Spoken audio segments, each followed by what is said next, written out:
Hello, welcome back to the Radical Self-Love Summit. It's Valentine's week, and are you in for a treat and a surprise today? Ladies, I have for you Steph Sifandos, who's an Australian coach and coming to us today from Singapore. Steph Sifandos facilitates transformational growth through neuro empowerment practices and integration of spiritual praxis and Western psychology to improve, evolve, and enhance the quality of your relationships. He combines the best of Eastern and Western methodologies and philosophies and uses integrative techniques, methods that create programs and systems to enhance the quality of your life, your relationships, and in essence, bring you closer to your potential. Steph primarily considers himself a relational alchemist, where he is able to achieve transformation in relationship through conscious connection. Steph is an international speaker and author. He works closely with people developing acute skills around cultivating a deep connection to self through vulnerability, masculine, feminine, whole emergence, empowerment, and sovereign leadership. He guides individuals in connecting wholly and authentically in relationships.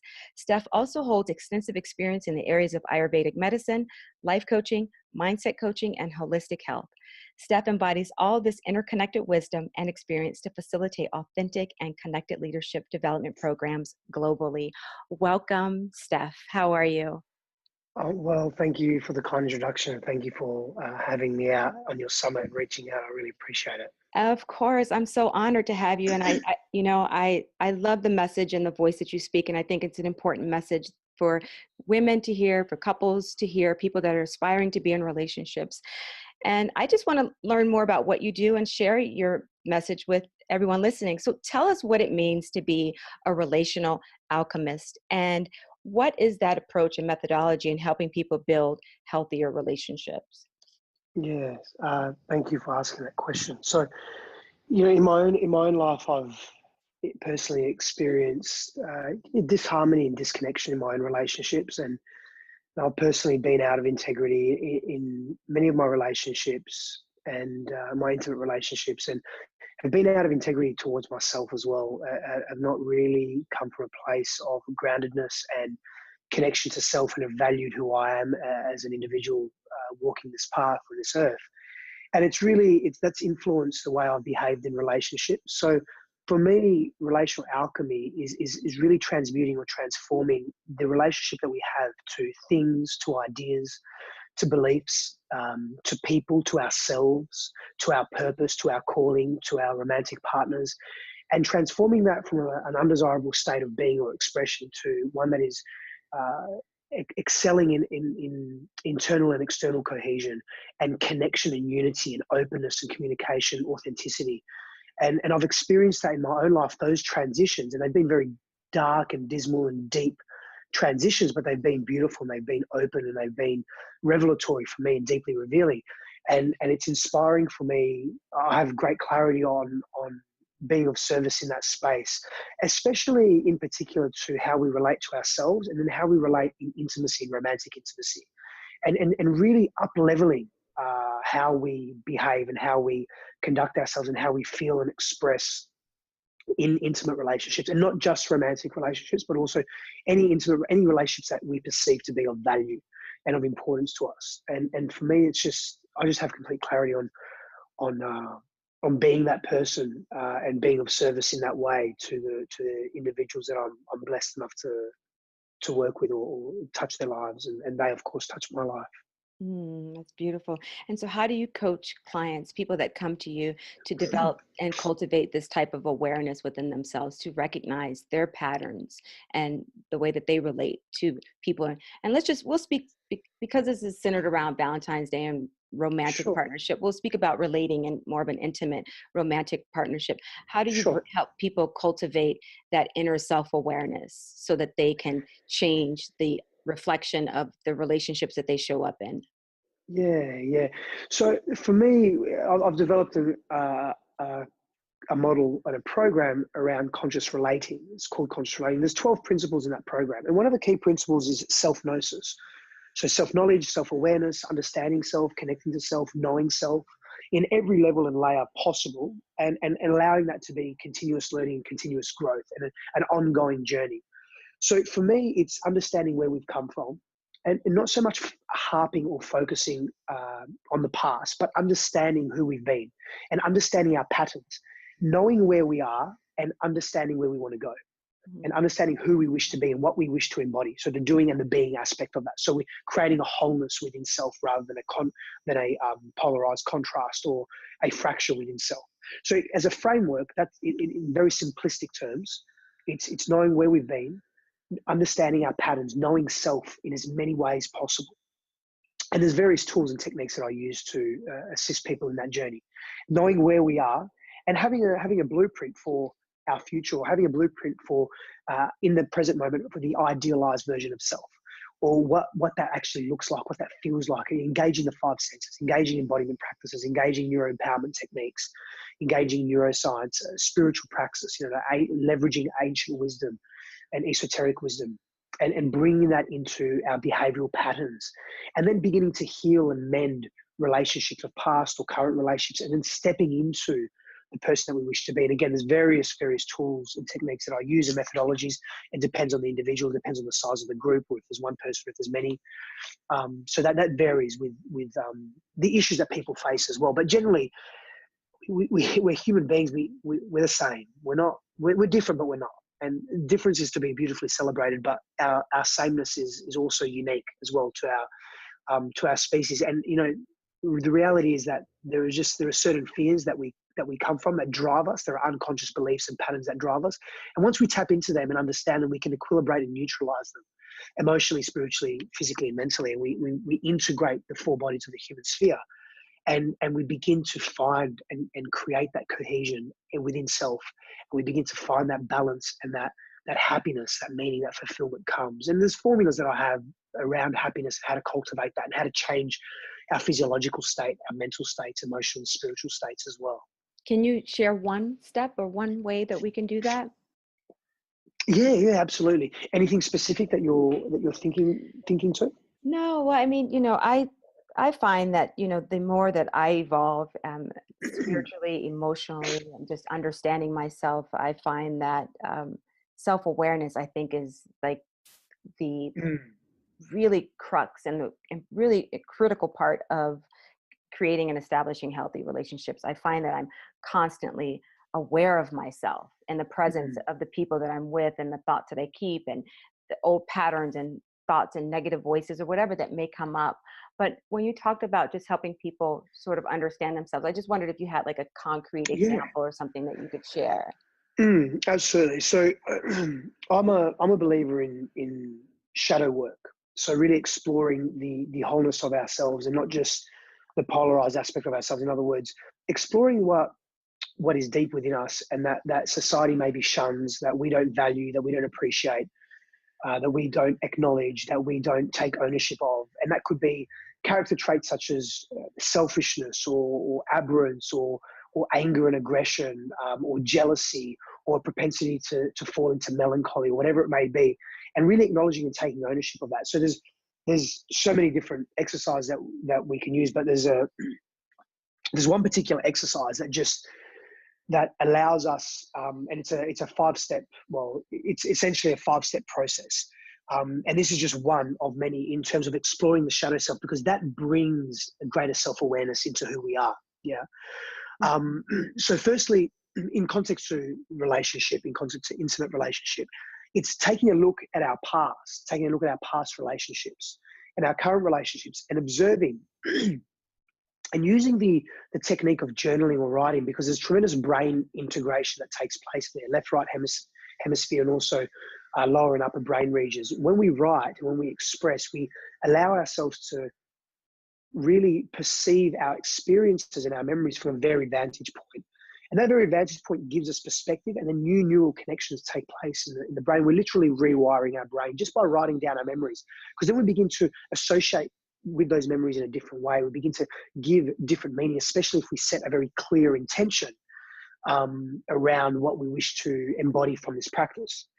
And so that's a really good start in terms of just looking at a relationship and who have we been in that relationship, the good, the bad, the ugly, everything, especially focusing on traits that haven't been conducive to the health of the relationship or to our well-being or to the well-being of the other. That gives us and provides us insight into patterns, unconscious patterns of self. And this is a starting point, yeah? So we need to own our stuff essentially, and we need to be empowered to transform. So that stuff that is inside us that doesn't align with us, if we can move it on and we can begin to acknowledge the fullness of who we are, we begin to grow essentially. So the shadow self contains immense value, like immense value. And we just simply need to begin by exploring that and exploring that value and acknowledging that there is value in that, even if it's uncomfortable and sad, and it can make us angry and frustrated and bring up old feelings, because it can. And sometimes we need to seek the guidance or advice from a mentor or a professional, because we need to be guided through that journey, because it can bring up trauma. It can, because the brain is very intelligent, so to speak. The psychology of self is very interesting. The coping strategies that we cultivate to protect ourselves, to protect the ego, and to protect the self from pain is quite advanced, but it's also not healthy, because it suppresses it, keeps it in the unconscious realm, which really drives our behavior, and implicitly we don't understand what is going on in our world. So it can serve us. The shadow self can serve us tremendously, and we can then step into a greater authentic self, and our relationships then flourish and grow and become real. They become obvious to us, and we can quickly pick and say, oh, that pattern there, I don't like that pattern and it doesn't serve me. And we can communicate that to our partner or our beloved, and we can open that conversation up, and then we share, and in that sharing there's vulnerability, and the vulnerability exposes us, and when we're held through that, we're seen and we're known. Again, like this tremendous benefit from that psychologically, emotionally, and neurologically as well. So back to the 5-step process. Sorry, I got deterred there. Okay. Write down the names of 5 people, past or present, who inspire us deeply and who motivate us and excite us essentially. And then alongside each name, identify at least 1 or 2 positive qualities that they embody and possess. Maybe you can go up to 5 qualities if you like, it's no problem. So for example, Nikola Tesla, the inventor, ingenuity and empathy, or Mother Teresa, compassion and love. Yeah. So then acknowledge and then take ownership of that reality that you've just assigned to these people. In order to recognize these qualities in another, they must be present in us, at least to some capacity. So they're already our qualities. So what we value in others, and this is owning Dr. John DeMartini calls this owning the traits of the greats. So where in your past or present have then you exhibited these behaviors before? So we're starting with a positive here, yeah? Yeah. And then go on. No. I was going to say, I love that you start with the positive. Yeah, definitely, because we want to really own that. We want to acknowledge that, because if we're acknowledging in someone else, we must recognize it, and the only way we can recognize it is that we've embodied it at some point in our life. So this is going to force us to go deep into self, and then we can assume the opposite and the antithesis of each quality that we've listed. So again, Mother Teresa, love and compassion.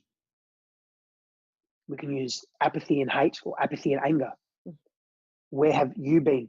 Where have I been apathetic and angry before? I can tell you many times I've been angry and apathetic.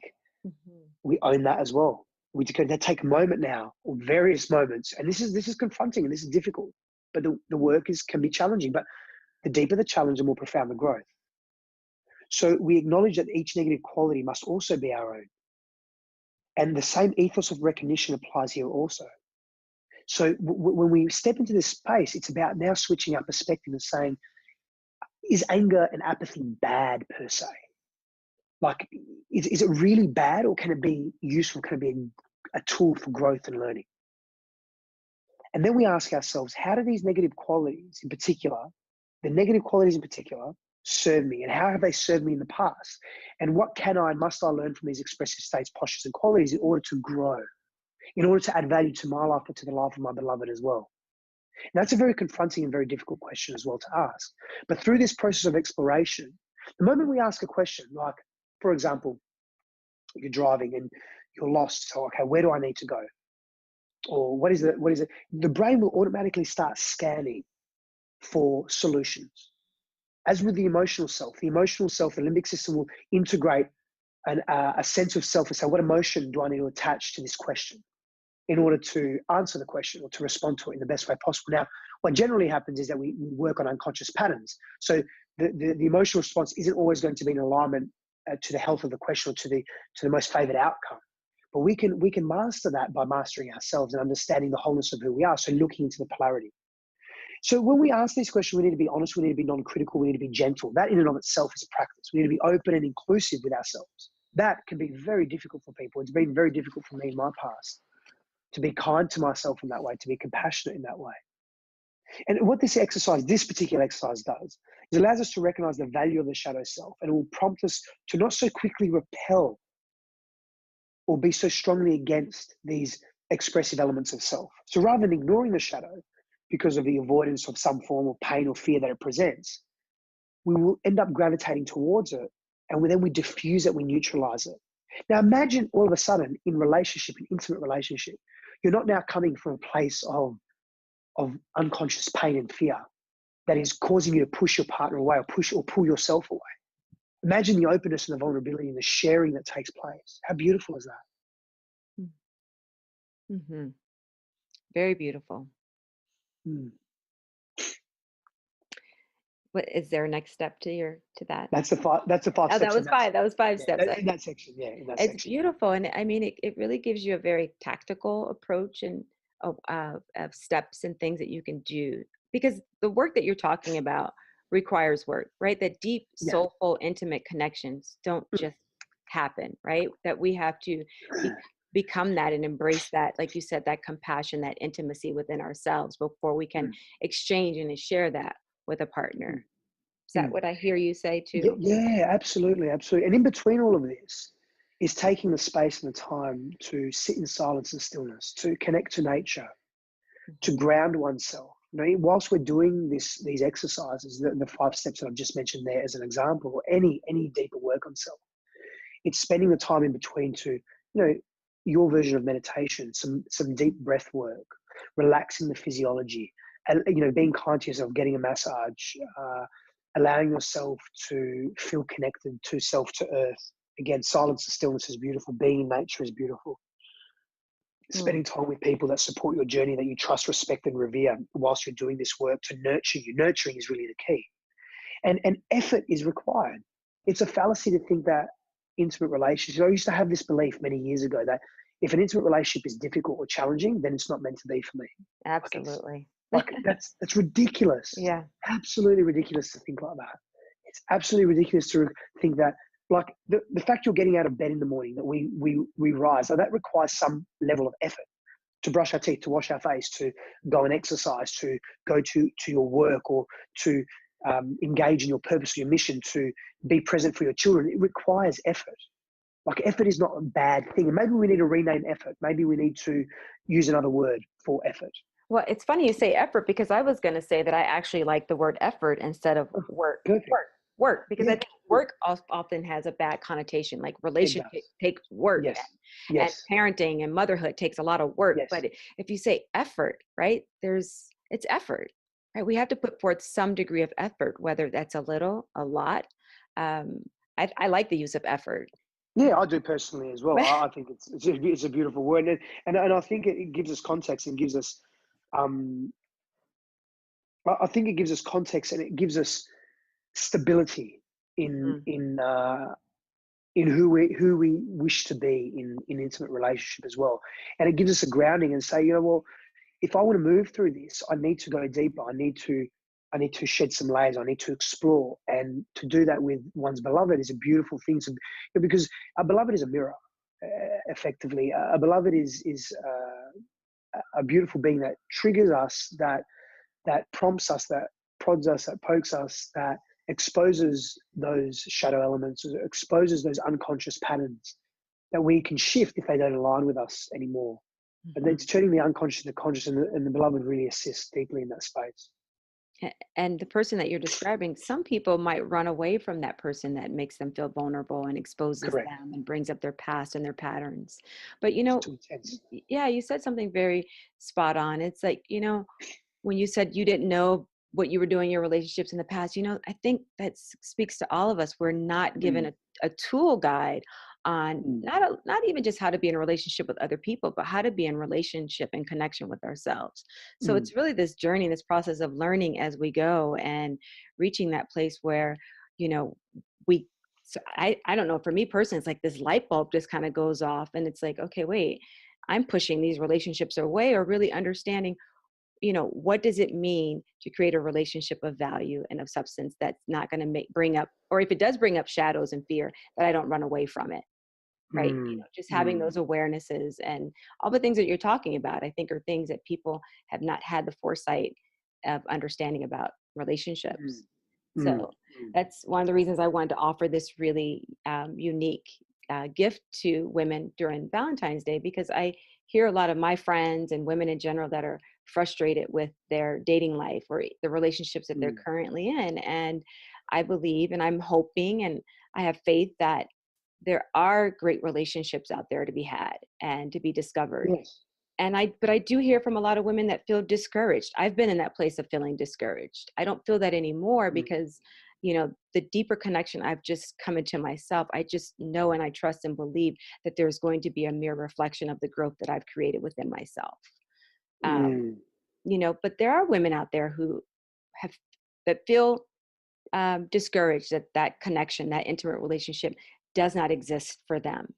And how do you help women, or what can you say to women who think this or feel that there's just no partner, soulmate, beloved out there for me?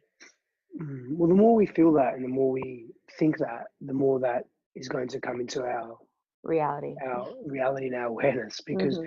our attentive neural faculties will just continue to pick up on that. That's in psychological terms called the Bainhof-Mader effect, and and we'll just continue to bring that into our lives. So switching our perspective and actually believing, and it's not just blind belief either. And there's obviously a process to this, but first of all, beginning that, you know what, if there's men out there that aren't for me, there must be men out there that are for me. And that comes from a foundational belief of understanding polarity and contrast. What is up, there must be down.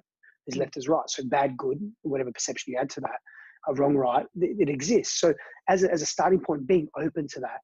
And then actively seeking examples of beautiful connected men out there to reinforce that belief system. And the more we do that, the more those men or those people are going to enter our lives. The more that quality of what we're after, that alignment is going to enter our lives. But it will not come into our lives until we reach some level of alignment and internalize homeostasis ourselves, and have that self-awareness and have the clarity on what we really truly desire and who we are in this world and what we truly wish to embody as well. And then we can begin to bring that into our lives. So doing that work simultaneously on ourselves and allowing that to transpire whilst we also begin to adjust our patterns of belief and really look for real life examples and being creative. Like, where would these men reside? Where would these men live? And I don't mean geographically live. I mean, in what cultural spaces do they spend their time in?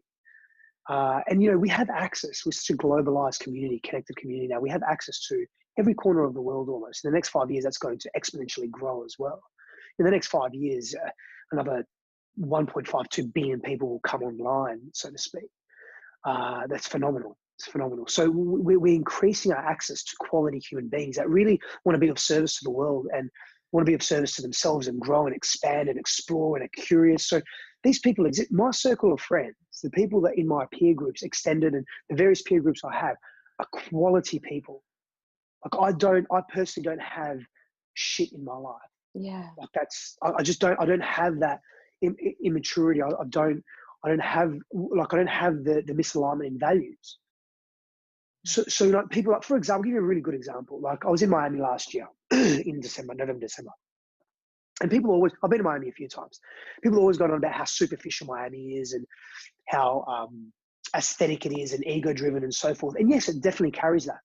I spent last year pretty much a month, 3 weeks there. Now, the people that I spend time with are deeply connected, are grounded, are just beautiful human beings. And aesthetics and superficiality and vanity and ego takes a backseat. Hmm. And I was very blessed to spend time. I didn't. Yeah, sure. There is all that I mentioned, but there's also not that. So what are we going to focus on? I mean, I'm a stranger to Miami. It's not my town, but every person that I met, man and woman, beautiful soul brothers and sisters, really connected. There's a strong spiritual community in Miami, and I use the term loosely when I say spiritual.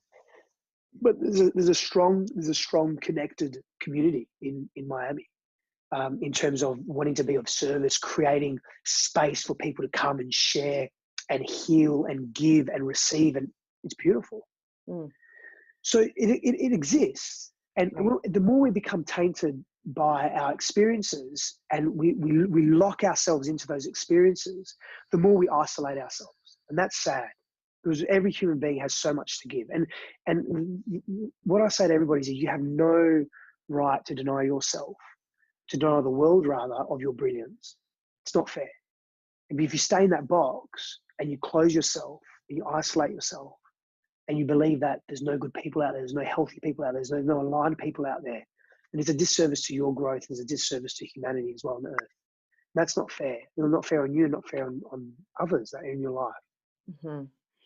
Yeah, and you mentioned, talking about Miami, that, what you focus on expands, right? It's what Mm, you see is what you experience. And wouldn't mm, you say that that's also what happens in a relationship? If you're focused on mm, someone's darker shadow qualities or negative qualities, that's going to be your experience with that person rather mm, than mm, highlighting and focusing their strengths.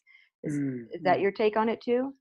Yeah, absolutely. Hmm. Yeah, it's also acknowledging all that, but it's acknowledging the wholeness of who we are. But it's if we're going to incessantly focus on a polarized aspect of self, or one expression of the contrast, then that's all we're going to get, Right. and we'll lose the value of a holistic or approach of holism to our relationships. Yeah. So, Steph, Valentine's Day, women, how do they get what they want? You talk about how women get what they want in their relationships, and how can women, who have done put forth the effort, and are on the path to becoming more connected within, how do they prepare? How do they create this beloved relationship? How can they attract it? Always come back to self. Always come back. And that's been my personal experience, and also with the people that, all these personal growth and personal development seminars and workshops and material and ebooks and courses. It's called the personal growth and the personal development industry for a reason, because it's all about self. It comes down to the self. It comes down to knowing who you are, and you're never going to know every aspect of self, and you don't need to. We're constantly evolving, but it's about putting in the effort and the time and the exposure and the experience to wanting to know who one is, to Mhm. wanting to connect to self. So being able to nurture self is really important, because if you can take care of yourself and you can acknowledge who you are as a person, you can, and there's self-love practices and self-compassion practices that will energetically radiate outside of you and beyond you. People will feel that. And also, pushing the limits a little bit, but getting pushed to your edge a little bit, maybe getting uncomfortable. So for example, if this Valentine's Day, or if people are wanting to meet other people, it's about asking yourself, okay, it's maybe something that you wanted to do for a long time, maybe going to do some dancing lessons, or group singing lessons, or joining a choir. I'm just using some examples, or joining a team for some team sports, or something like that you haven't done before, but it interests you, but you're not sure what it would look like. Just do it. Just go and do it. Like mixed volleyball or whatever it may be. Or there's this bar that's just opened up, or there's a meditation practice or group that's just opened up near an ashram near you, whatever it may be. I'm using varied examples because people have different values. Like, there's nothing wrong with going to a bar and dancing and meeting people. It just depends on the type of bar that it is. Like it's where you've got to go. You've got to surround yourself in an environment that aligns with your values. That's what's important to you. Otherwise, you'll be unhappy and you'll be miserable, and you'll emit that energy, and you'll be closed off as well. Energetically, emotionally, psychologically. But take yourself to the edge. Like, meet new people. Like, maybe it's online dating for some people. Maybe it's meetup groups. Maybe it's experimenting with extreme sports and moving into that community. Because every what do you say? I've got a mental block. Sorry. Every That's okay. activity. That's the word I was looking for. Every activity comes with a social group. Comes with a culture, subculture. So, pursue or embody what interests you, whether that's vipassana, whether that's meditation, whether that's yoga, whether that's joining a gym, whatever it may be. Follow that because it serves you, and then trust that all will unfold from that, because you're living in your truth. You're living in your dynamic authenticity. That's the focus. That needs to be the focal point. And know that you'll meet people that don't align with you, and you'll quickly know, because the deeper you know yourself, the quicker you can pick up on people that don't align with you, and they're not the type of people you want to spend your time with. But you'll also meet people that you do want to spend your time with. And it's the exploration, the experimentation of all that. That's the beauty. Yeah. Wow. That's such great guidance, Steph. Thank you. Thank you for that. Thank you. And so for Thank women that have created relationships, that are in relationships now, you. Yeah. you write about what women may do or often do to, or not just women, but we're going to speak again to women tonight, Yeah, of today. course, it's your audience. Yeah. Yeah. What women do, maybe habitually in relationships, that push men away. What are some of those things that women do to push their partners away? Yeah. So there's so many different reasons. So let's work on. Well, I'll just quickly touch on what we've spoken to already, because they're two very pertinent points. So, not knowing self, and not loving self, rather, not loving self, not having that self-love and appreciation for self, because we haven't owned and taken full acknowledgement of our shadow self, and not knowing what we value most, so not knowing our values. That's not healthy. What else pushes our partners away? Not supporting our partners in their interests. Now, that doesn't mean that you have to do what they do, but not appreciating and acknowledging their sovereignty or their individuality, and the way they express themselves, and mocking that, or being apathetic towards that. That's not healthy. That's going to push our partners away eventually, because people will take that personally, and beyond that, if that's part of who they are and we don't value that, that's going to hurt them emotionally, and that creates division and separation. There's enough of that in the world. Like, we don't need any more of that. There's a beautiful author, Dr. Harville Hendricks, and he believes that we can heal the world through intimate relationships, through equilibrating and through harmonizing I'm paraphrasing here, and creating loving relationships, intimate romantic relationships. Because it does, and I agree with that to a large extent. It begins with who we are as individuals, so loving self, connecting to self, being authentic and open and vulnerable with self, and then allowing that to occur in our intimate relationships, and then allowing that to occur in our communities.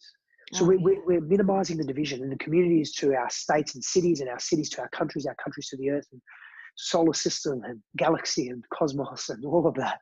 Yeah, because everything is resonance. So Yeah. it amplifies. Another thing that pushes our partners away,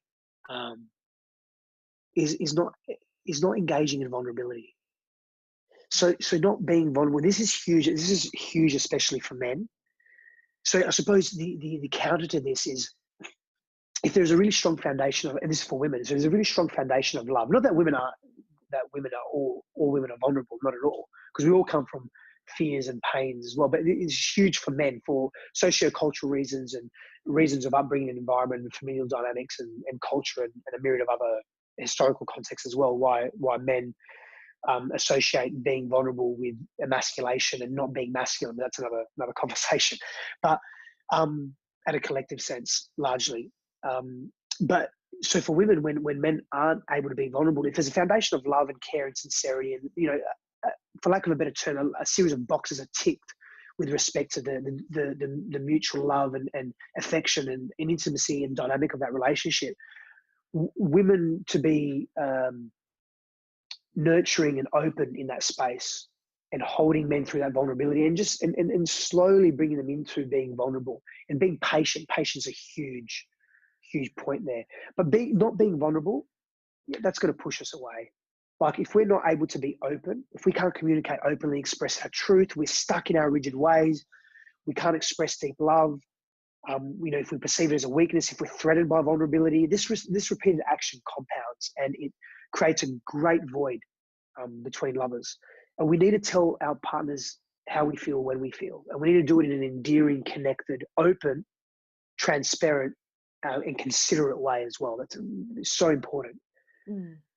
And you believe that, that men, or most men, are open to a woman's vulnerability? Do you think that No, often? No, They're no, not, fuck 'em. right? Oh, I'm not Yeah. sorry, am I allowed to swear? No, that's all right. Yeah, you can say, Okay. right. They kind of, it can be frightening for a man, can it? When a woman Yeah, is open and absolutely. vulnerable, as you're For saying. most men, yeah, because it will trigger their primal fears. It will trigger their freedom of constriction or commitment or freedom.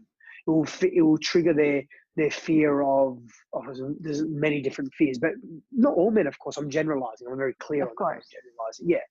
But for the majority of men, within a cultural context and a collectivist sense, we struggle to be vulnerable and we struggle to receive vulnerability because we don't know then how to reciprocate that. So the Mhm. more a woman can be patient in that space and continue to be vulnerable with not being attached to needing vulnerability in return, it can, depending on the base and the trust and a myriad of other factors, the dynamic of the relationship and the quality and the strength of the relationship can really open up a man. But then a woman will have to make a choice and say, well, I'm putting way too much effort here and it's not being reciprocated, irrespective of whether he wants to, but he has all these fears and it's holding him back and it's holding the relationship back and it's holding me back and I can't express who I am. And then, but that's another choice. So this is obviously, there's rabbit holes here that we go down, but reciprocated vulnerability is integral to the success or I don't know that term in this context, but the health of the Yeah. relationship. Yeah, it's huge. It's Mm. fundamental. And so in your coaching and your conscious relating, do you help clients? Do you do couples? I do. And so do you help Yeah, them with that vulnerability piece?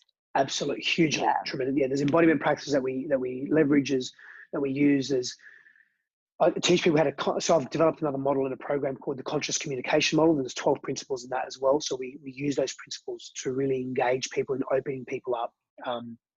There's the authentic self model that I've created, and that's another program in and of itself as well. And that's got 14 principles.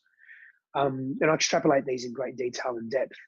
And these all lend themselves to being of service to enhancing the health of the relationship. Mm. And, speaking to your friend Rosie, we talked about the nude yoga. And I think that there are some Yeah. places that offer couples nude yoga. Is that Yes. you teach yoga? I don't teach yoga. I Yeah. practice yoga. I love Okay. yoga. I And, absolutely love yoga. a- and so what do you think of the nude yoga for couples to sort of Love it. It's crack great. open, yeah, and tap into that vulnerability and Yeah. intimacy? Yeah. Whether they do it in a large group or whether they just have they have an instructor that instructs them or even if they just do it in the privacy of their own home together. Hmm. Um, nudity can be very raw and that's a vulnerable practice in and of itself, irrespective of whether you love your body or you don't love your body or you appreciate your body or you don't appreciate your body. There's a rawness to it. There's a natural bringing back to basics, stripping back. So when you strip back physically, a it has an effect on our emotionality and our psychology and our relational conduct as well. So there's parallels that can be drawn there. It doesn't have to be done in a group of 50 or 100 people. If that's your thing, that's your jam, fantastic. If you feel that's what you need to challenge you or where you'll grow, then absolutely engage in that. But again, it can be without an instructor, doing yoga together in your lounge room, watching a video of yoga, or if you know how to do yoga, it's always nice to have a practitioner facilitator. Like Rosie, and I absolutely adore and love Rosie. She's a beautiful human being. Hmm. She's a spirited soul. She's a beautiful practitioner. She's so warm and caring and nurturing, and she really. I've never. She only does female yoga, nude yoga, but I've never been to her classes in that way. But she's just a phenomenal human being, and I know the way she treats her friends and the way she treats herself, and the exploration that she does as a human being. So she's a beautiful facilitator Hmm.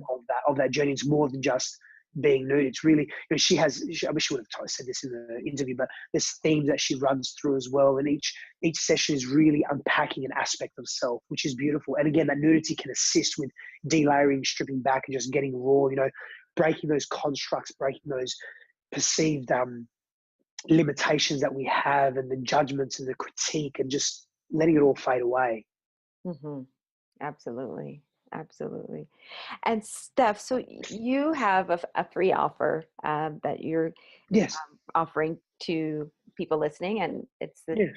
10 Secrets to Igniting Intimacy. Tell us a little bit Yeah. about that guide, and can you give us share with us maybe 2 or 3 of those tips from Igniting Intimacy? Yeah. It's a very simple guide. It's nothing extravagant, but often simplicity in this particular guide. Like I said, you've probably got the gist that I go pretty deep with what I do, like creating a model with 12 principles, like some of those models and those programs are like in excess of 40, 50,000 words for the whole model. Like it's a lot, there's a lot of content there. But this particular igniting intimacy, it's simple, but often I find in simplicity, there's great value, there's power, there's pertinence. So one is share secrets. And that obviously comes down to vulnerability. Just share secrets. Share some of the deepest, darkest secrets that you have as individuals, and allow that to be heard, be felt, be known, and allow that to be received. And obviously be mindful of your environment as well. Like, choosing the right time to share those secrets. Right. The right space, energetically, emotionally, and the environment.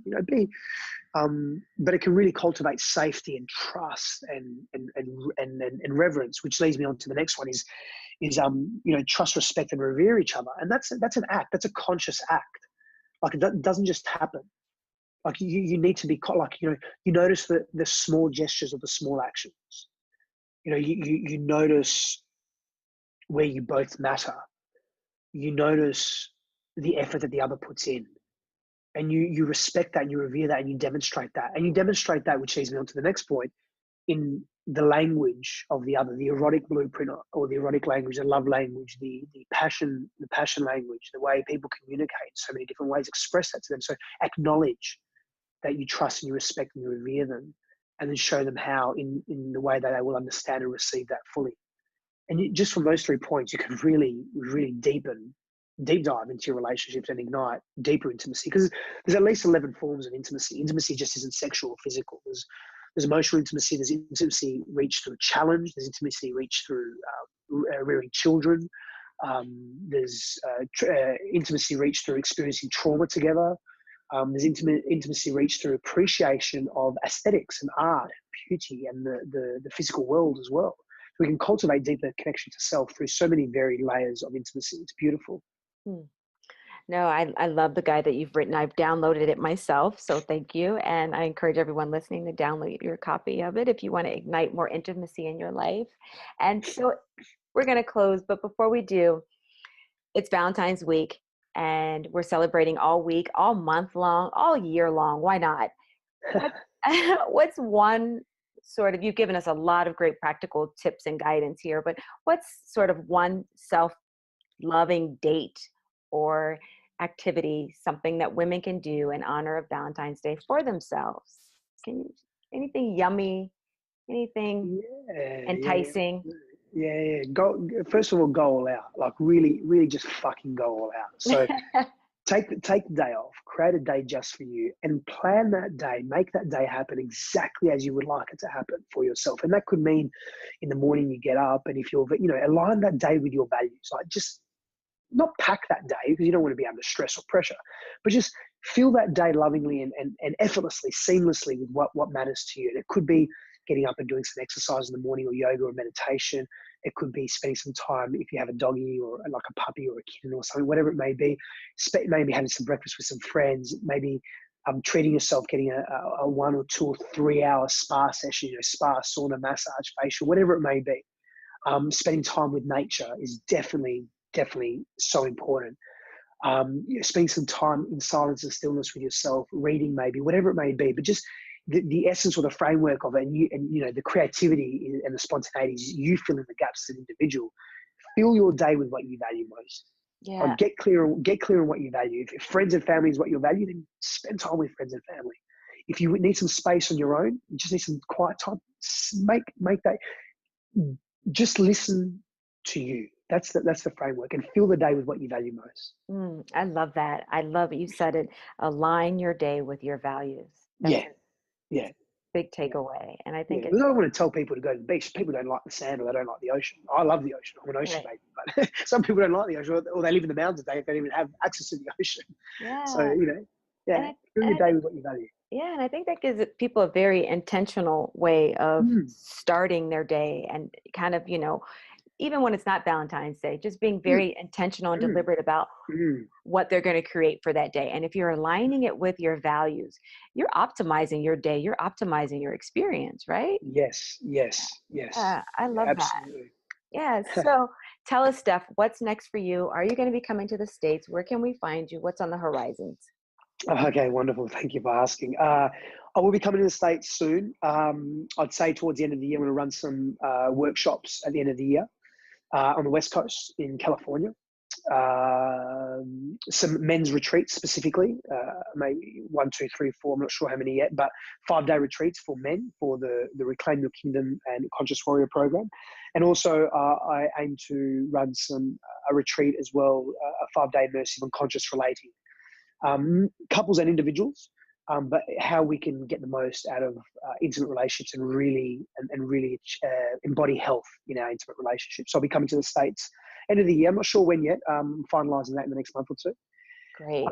You can reach me all over social media and my website, stefsifandos.com, STEFSIFANDOS.com, and my social media, Steph Sifandos, Instagram, Facebook, LinkedIn, Pinterest, it's all the same.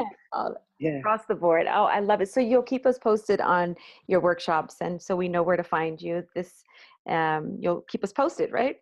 Yeah, absolutely. I'll have Great. to join your Facebook group. Have you got a Yeah. Facebook group? Yeah. Yeah. We'll chat after we hang up from Of this course. interview. But Of course. I want to be able to invite you back so that my people, my tribe can know you and learn more about you and follow you. And I would love to come to one of your workshops and retreats, especially for the conscious Yay. relating.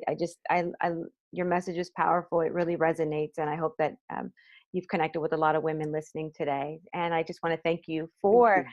being a part of our Valentine's Day celebration and sharing all these wisdom and nuggets with us. Thank you.